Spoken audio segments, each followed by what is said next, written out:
Hello student, कैसे हो? उम्मीद करता हूँ ठीक होंगे और मैं भी बिल्कुल ठीक हूँ। और इस वीडियो में भी हम एक अच्छा प्रश्न लेकर आए हैं और इससे पहले मैंने बहुत सारे प्रश्न बना दिए हैं जिसका लिंक आपको इसके डिस्क्रिप्शन में मिल जाएगा। वहाँ पे पूरी प्लेलिस्ट है इस तरह के सवाल की। चलिए देखते हैं इस प्रश्न में क्या कहा गया है।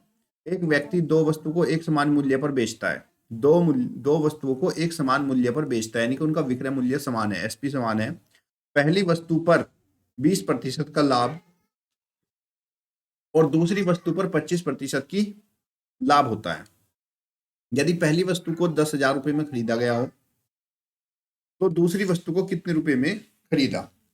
तो दोनों वस्तुओं का विक्रय मूल्य समान है। ध्यान देने वाली बात है, दोनों वस्तु को एक ही समान पर बेचा गया है।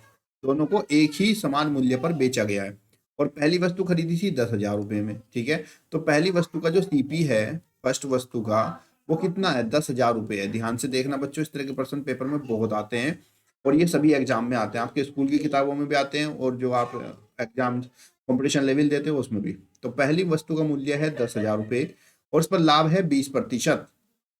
तो यहाँ पे जो प्रॉफिट है हमारा, लाभ, वो 20% है। तो इससे हम क्या करेंगे, इसका क्रय विक्रय मूल्य फाइंड कर लेंगे, एसपी, सेलिंग प्राइस। इसका सेलिंग प्राइस कितना होगा? जो भी हमारा सीपी है 10,000, जब भी हमारा सेलिंग प्राइस लाभ हमें दे के रखता है, तो अगर 20% लाभ है तो उसका 120% निकाला जाएगा। सेलिंग मूल्य का 20%, 120% बटे 100 करेंगे तो ये कितने की वस्तु हो गई? जो 10,000 की वस्तु थे वो बिक गई है कितने की? 12,000 की। ठीक है, तो यहाँ पे एसपी कितना हो गया? 12,000 रुपए। उसने हमसे बताया कि जो दोनों वस्तुएं समान मूल्य पर बेची जाती हैं, तो दूसरी का भी एसपी कितना होगा? दूसरी मूल्य का वस्तु भी कितना होगा? विक्रय मूल्य, वो भी 12,000 रुपये होगा। और उस पर लाभ कितना था? 25%। दूसरी वस्तु पर जो हमें प्रॉफिट था वो 25% था। अब हमें बताना है कि वो वस्तु कितने में खरीदी गई, यानी कि हमें उसका सीपी बताना है, कॉस्ट प्राइस, उसको कितने में खरीदा गया था वस्तु को। ठीक है, कॉस्ट प्राइस का फॉर्मूला क्या होता है? Cost price is equal to आपका होता है 100/100 प्लस लाभ प्रतिशत। ये फॉर्मूला बच्चों आप याद कर लेना, और गुणा में सेलिंग प्राइस, जितने में वस्तु को बेचते हैं। तो 100 गुणा सेलिंग प्राइस हो गया आपका 12,000 रुपये, बटे में 100 प्लस प्रॉफिट प्रतिशत, तो 100 प्लस 25। यहां से आपका हो जाएगा 100 गुणा 12,000 बटे में 125, क्योंकि 100 में 25% हम जोड़ेंगे, यहाँ पे प्लस करेंगे, उसको काट देंगे। 25 पंजे 125, 25 चौका 100 और 5 ही कम 5 दूनी 10, 5 चौक 20, 0 0, 24 चौकी 4 से गुणा करेंगे, 24 चौका 96, तो 9,600 रुपए की उसने दूसरी वस्तु को खरीदा।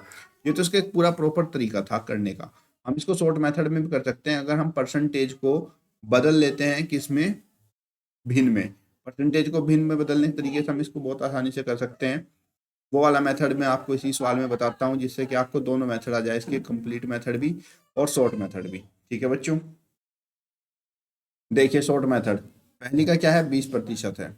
शॉर्ट मेथड में पहला कितना है? 20% लाभ है। 20% का मतलब हो गया 20 पंजे 100, 1/5। इसका मतलब ये हुआ कि 5 रुपए की वस्तु पर 1 रुपए का लाभ है। 5 रुपए की वस्तु पर 1 रुपए का लाभ है, तो इसका मतलब 5 और 1 6 में, तो वस्तु कितनी बिकी? 6 यूनिट में बिकी। और 6 यूनिट हमारे किसके बराबर है? 10,000 के। 6 यूनिट हमारे बिके, और ये जो कितने में खरीदी गई थी? ये खरीदी गई थी 10,000 में। तो जो 5 यूनिट है वो हमारे 10,000 के बराबर हो गए। 1 यूनिट हमारा कितने का हो गया? 1 यूनिट हमारा 2,000 के बराबर हो गया। भाई 5 यूनिट हो गए 10,000, 1 यूनिट 2,000 के, तो 6 यूनिट हो गया कितना? 12,000 का। तो 6 यूनिट हमारा 12,000 के बराबर हुआ। अब दूसरी वस्तु की बात देख लेते हैं। दूसरी 12 की बिकी, पर उसमें 25% का लाभ हुआ था। 25% के लाभ का मतलब ये हुआ कि भाई 25% को हम बदल लेते हैं यहाँ पे भिन्न में। 25 चौका 100, 1/4, यानी कि 4 की वस्तु पर 1 का लाभ है, यानी कि 4 1 5। तो ये 12,000 जो है हमारे, ये 5 यूनिट के बराबर हैं। 12,000 तो 1 यूनिट के बराबर कितना होगा? 5 से इसको बात करेंगे, 5 दूनी 10, 5 चौक 20, 2400। तो और हमसे पूछा वस्तु का क्रय मूल्य क्या है, तो कितने की? 4 रुपए की वस्तु थी ना वो, तो 4 जो है वो किसके? 1 2400 के बराबर है, तो 4 हो जाएगा 9600 के बराबर। इस तरह भी आप शॉर्ट मेथड में सवाल को निकाल सकते हैं। ठीक है, उम्मीद करता हूँ आपको वीडियो समझ में आएगी। तो वीडियो को शेयर करना और चैनल को सब्सक्राइब जरूर कर दीजिएगा। धन्यवाद। जय हिंद, जय भारत।